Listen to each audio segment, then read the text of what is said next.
इस पे अल्टर और मॉडिफाई पे कुछ बात करेंगे कि अल्टर मॉडिफाई कहाँ यूज होता है, उसका कैसे यूज किया जाता है डेटाबेस में। चलिए सबसे पहले मान लीजिए जिप कोड है, जिप कोड के बाद मैं एक और कॉलम ऐड करना चाहता हूँ, तो उसको कैसे करेंगे। करने का तो ग्राफिक यूजर इंटरफेस का तरीका भी मैं क्वेरी पे दिखाऊंगा और वो भी दिखाऊंगा।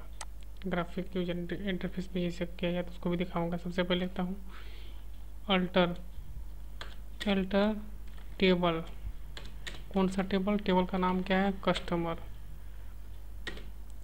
अच्छा, ऐड क्या करना है? ऐड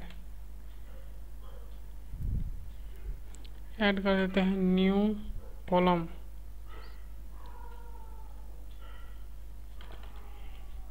चलिए न्यू कॉल ही कर देते हैं। उसका टाइप क्या रखेंगे? varchar।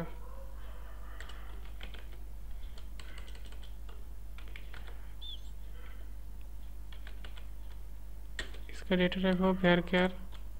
उसका लेंथ भी देना पड़ेगा, लेंथ आप दे देता हूँ मैं 2 और सेमी कॉलन। चलिए उसके बाद फिर मैं कर देता हूँ गो। देखिए ये हो जाएगा, देखिए न्यू कॉलम ऐड हो गया, न्यू कॉलम ऐड हो गया। अब मैं इसका स्ट्रक्चर दिखाता हूँ, ये हो गया वेरिएबल। अच्छा, न्यू कॉलम जैसे ऐड किया तो मैं यहाँ पे देख लिया इसका जो टाइप है वो दिया था varchar और 255। इसको चेंज करना हो तो क्वेरी में कैसे करेंगे। चलो इसके लिए भी आपको क्वेरी लिख के दिखाते हैं। अल्टर टेबल कस्टमर्स मॉडिफाई, यहाँ पे लिखेंगे मॉडिफाई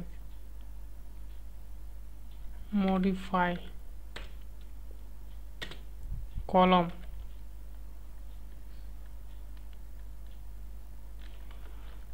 मॉडिफाई कॉलम। कॉलम का नाम क्या है? कॉलम का नाम है न्यू कॉलम। जैसे न्यू कॉल था, न्यू कॉल। उसको टाइप चेंज करूँगा इंटीजर में, तो INT लिख देता हूँ। और इसका बाय डिफ़ॉल्ट वैल्यू तो 11 होता है, फिर भी मैं दे देता हूँ और एक सेमी कॉलन देके इसको गो करता हूँ। अब मैं देखता हूँ, देखिए सॉरी, यहाँ पे जब आइएगा स्ट्रक्चर पे तो पता चलेगा। देखिए उस समय था varchar, अब हो गया ये इंटीजर। चलिए अब मैं आपको दिखाता हूँ इस क्वेरी करके डिलीट करने का। ये alter table customer drop column.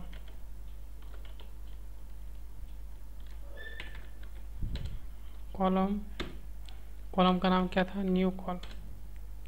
उसके बाद सेमी कॉलन, ये हो जाएगा डिलीट।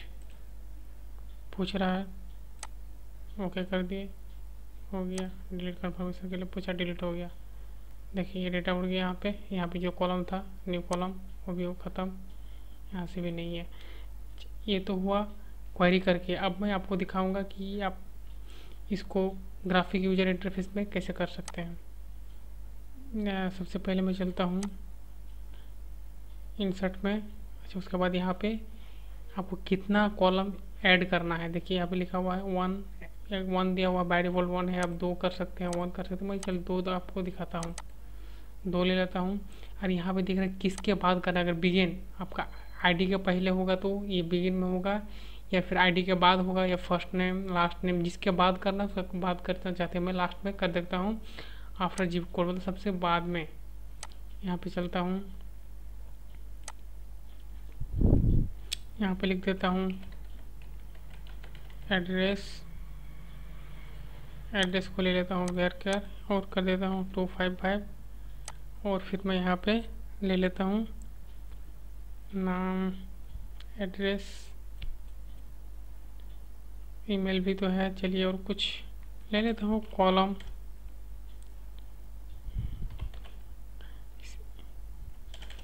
चलिए अब एक न्यू कॉल ही ले लेता हूँ। आप जानते हैं ये क्या लूँ मैं इसे आपको दिखाने के लिए। एक दोनों इसका लेंथ भी दे दिया और varchar टाइप दे दिया और कर दे सेव। यहाँ पे आके देखता हूँ देखिए यहाँ पे 2 आ गया, यहाँ पे भी देख सकते हैं 2 आ गया। अगर आप इसको चेंज करना चाहते हैं, ड्रॉप करना चाहते हैं, यहाँ से भी चेंज कर सकते हैं। जिसे वो चेंज हुआ, आप यहाँ से कॉलम 2 करके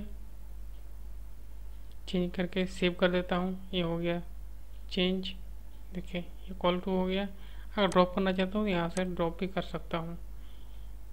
इसको सिलेक्ट करके यहाँ से भी ड्रॉप कर सकते हैं, ड्रॉप हो गया। चलिए इस वीडियो में इतना ही देर।